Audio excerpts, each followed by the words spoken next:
नमस्कार। अगर MPPSC prelims 2026 की तैयारी चल रही है तो आज का ये डिस्कशन बिल्कुल सही जगह पर लेकर आया है। हम मध्य प्रदेश के यूनेस्को साइट्स को इस तरह से समझेंगे कि परीक्षा के लिए ये टॉपिक एकदम पक्का हो जाए। तो सबसे पहला सवाल यही उठता है कि आखिर ये विषय इतना ज़रूरी क्यों है। देखिए, इसका सीधा सीधा कनेक्शन है एमपीपीएससी प्रीलिम्स के सिलेबस की यूनिट 1 से, जिसमें मध्य प्रदेश का इतिहास, संस्कृति और साहित्य सब कुछ कवर होता है। तो ये एक हाई स्कोरिंग एरिया है। तो ये रहा आज का हमारा पूरा रोड मैप। हम सबसे पहले एग्जाम के पैटर्न को समझेंगे, फिर स्थायी धरोहरों की बात करेंगे, उसके बाद भविष्य की संभावनाओं पर नजर डालेंगे और आखिर में एक फटाफट रिवीजन शीट देखेंगे। तो चलिए, बिना देर किए शुरू करते हैं। देखिए, पहला कदम है परीक्षा के ब्लूप्रिंट को समझना।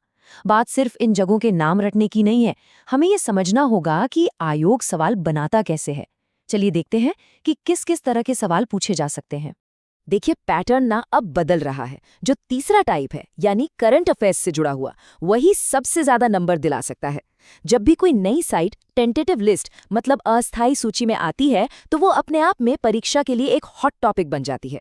चलिए, अब थोड़ा समय में पीछे चलते हैं, बात करते हैं उन 3 परमानेंट साइट्स की जिनके बारे में हर उम्मीदवार को पता होना ही चाहिए। ये तो हमारी तैयारी का बेस है। मध्य प्रदेश की धरती पर 3 स्थायी विश्व धरोहर स्थल हैं। कह सकते हैं कि ये एक ऐसी त्रिमूर्ति है जो प्रदेश के गौरवशाली इतिहास की पूरी कहानी सुनाती है। और ये जो टाइमलाइन है ना, ये बहुत काम की है। मैच द कॉलम वाले सवाल यहीं से बनते हैं। सबसे पहले 1986 में खजुराहो, फिर ठीक 3 साल बाद 1989 में सांची और आखिर में 2003 में भीमबेटका। ये तीनों साल एकदम याद रखने हैं। हमारी शुरुआत होती है खजुराहो से। ये सिर्फ पत्थर और कलाकारी नहीं है, ये चंदेल राजाओं का एक पॉलिटिकल स्टेटमेंट था। सोचिए, कंदरिया महादेव मंदिर सिर्फ एक मंदिर नहीं, बल्कि राजा विद्याधर की महमूद गजनवी पर जीत का एक जीता जागता सबूत था, जिसे उन्होंने दुनिया को दिखाने के लिए पत्थरों पर गढ़ दिया। चलिए, अब सांची की तरफ चलते हैं और अपने दिमाग में एक स्तूप बनाते हैं। सबसे पहले आता है अंड, वो विशाल गुंबद जो असल में पूरे ब्रह्मांड या आकाश का प्रतीक है। अब उस गुंबद के ठीक ऊपर एक चौकोर घेरा होता है, जिसे हर्मिका कहते हैं। माना जाता है कि ये देवताओं का निवास है, मतलब ब्रह्मांड के ऊपर एक पवित्र स्थान। और सबसे ऊपर एकदम टॉप पर होता है छत्र, एक पिलर जिस पर 3 छतरियां लगी होती हैं। ये बौद्ध धर्म के 3 रत्नों का प्रतीक है, बुद्ध, धम्म और संघ। और आखिर में आते हैं तोरण, यानी चारों दिशाओं में बने खूबसूरत गेटवेज। ये शुंग और सातवाहन काल में बने थे। इन पर जातक कथाएं हैं, लेकिन दिलचस्प बात यह है कि बुद्ध को इंसान के रूप में नहीं, बल्कि कमल या बोधि वृक्ष जैसे सिंबल्स के जरिए दिखाया गया है। स्थायी स्थलों की हमारी यात्रा भीमबेटका पर आकर पूरी होती है। इसे सिर्फ गुफाएं मत समझिए, ये 700 से ज्यादा शैलाश्रयों वाला एक प्रागैतिहासिक शहर है।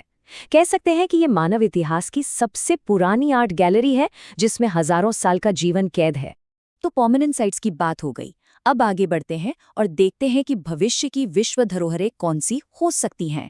ये वो सेक्शन है जो करंट अफेयर्स से जुड़ा है और 2026 की परीक्षा के लिए सबसे ज्यादा जरूरी है।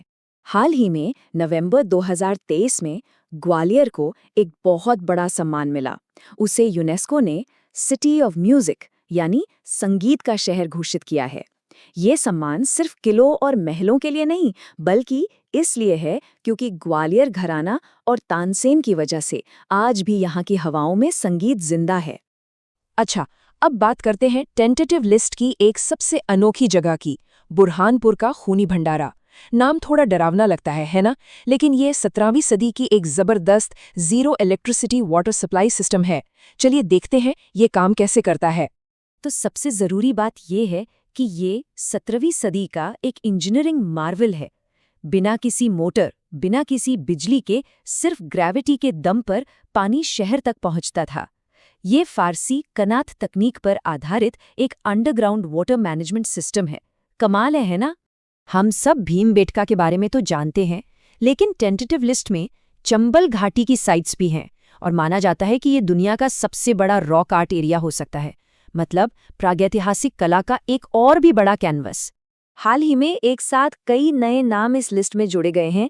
इनमें मितावली का 64 योगिनी मंदिर है, जिसके डिजाइन से हमारे पुराने संसद भवन की प्रेरणा ली गई थी। फिर भेड़ाघाट लमेता घाट है, जहां डायनासोर के फॉसिल्स मिले हैं। और हाँ, राजा भोज का बनवाया हुआ अधूरा भोजेश्वर मंदिर भी है। ये सारी जगहें मध्य प्रदेश की विरासत में कितनी वैरायटी है, ये दिखाती हैं। तो अब आते हैं सबसे जरूरी हिस्से पर, आखिरी रिवीजन के लिए। चलिए सारी जानकारी को एक पावरफुल समरी में पैक करते हैं। ये टेबल, ये समझ लीजिए कि लास्ट मिनट रिवीजन के लिए एकदम परफेक्ट टूल है। बस साइट का नाम, उसकी खासियत और उसका स्टेटस इतना देख लिया तो परीक्षा से ठीक पहले सब कुछ ताज़ा हो जाएगा।